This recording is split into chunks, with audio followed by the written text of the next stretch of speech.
Hello everyone, Adam Wilborn here, and I'm delighted to tell you that today's video is brought to you by 2K and WWE Supercard, but more on that in a little bit.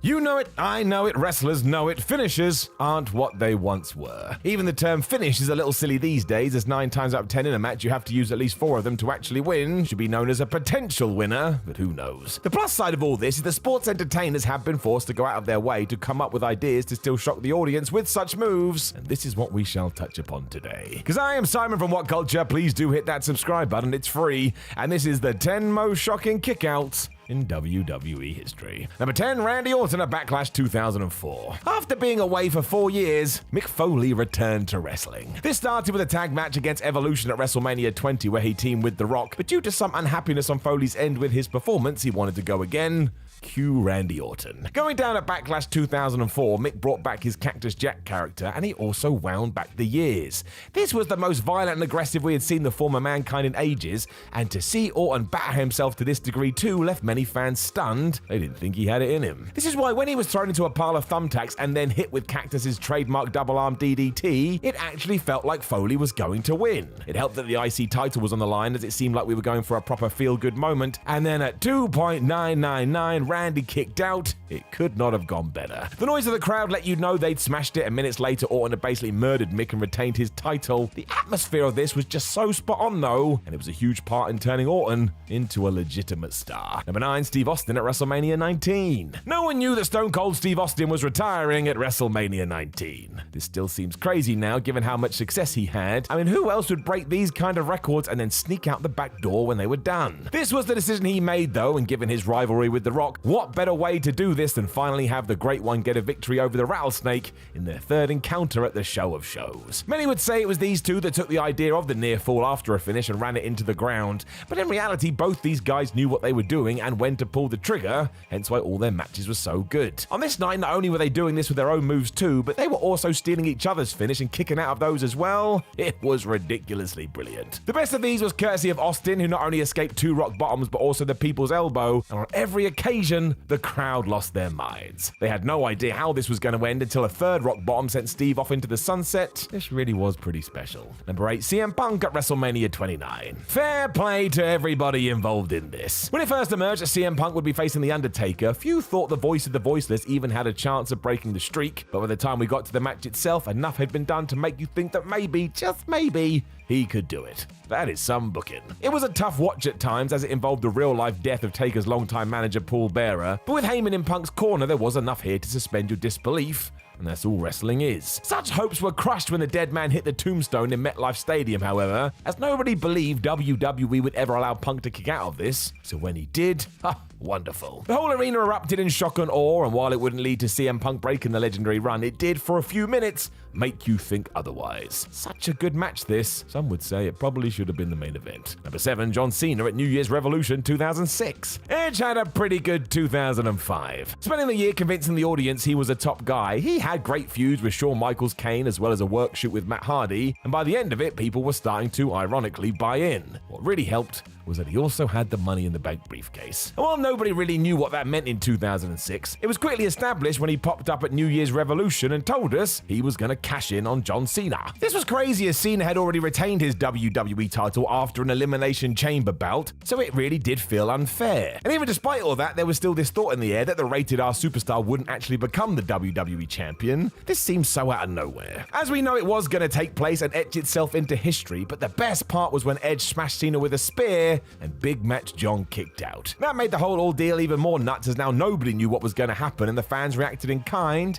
This was crazy. Eventually Edge would just hit another one to win his first top-tier title belt, and this was so well thought out.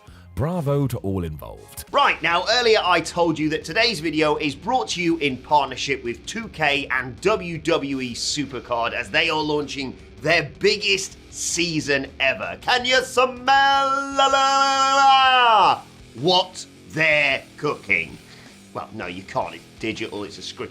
Regardless, if you could smell what they were cooking, then you could smell all new achievements, all new rewards, a whole load of live events for you guys to check out, and, you know, The Rock there's the brand new Survivor mode, where you can step into the ring for a new 10-person winner-takes-all tournament mode to be the sole survivor. Exciting. There's also new achievements for new challenges based on PvP, PvE, and team-based play, as well as badges and special icons earned by unlocking achievements that can be displayed in your player profile to flex your WWE Supercard skill to your opponents. I really should have gone to the gym in lockdown, shouldn't I? Best of all, The Rock is here. Not this one. Season 8 introduces Just Bring It, a new event commemorating his entire WWE career with 3 special edition cards. I don't know how to put my eyebrow back down. To celebrate the launch of Season 8, there's even a special event taking place over on Twitch. From November 19th, streaming WWE Supercard on your channel will generate drops for viewers, while even watching streams will earn you super coins and more. It's basically just like being Shane McMahon. To download WWE Supercard and participate in the Season 8 event, just click the link in the description below. It's available to play now on your iPhone, your iPad, it's on the Google Play Store and the Amazon App Store for Android devices, and you can even play it on Facebook Gaming in the United States of America. But for now, back to the video. I love this. Number 6, Kane at WrestleMania 14. We have already talked about the tombstone and its reputation 15 years after WrestleMania 14, but do not be mistaken. In 1998, this was even more protected than ever, and basically, it had never been kicked out of. It just didn't happen. So it had been protected from day one, beating the likes of Hulk Hogan, Bret Hart, Jake Roberts, and basically every other name on the roster. It really was then the most devastating move in all of sports entertainment. So when the Phenom had to take on his brother Kane at WrestleMania, there was yet this feeling again that we could be in for a surprise. This was proved true when the Big Red Machine not only kicked out of 1 tombstone, but he kicked out of 2, and fans were genuinely stunned. This was then doubled again because Kane was so big it looked like the Undertaker was dropping him on his head over and over again, and even when he hit a 3rd, the crowd still wasn't sure. It did get Taker the win, but guess what his younger brother did?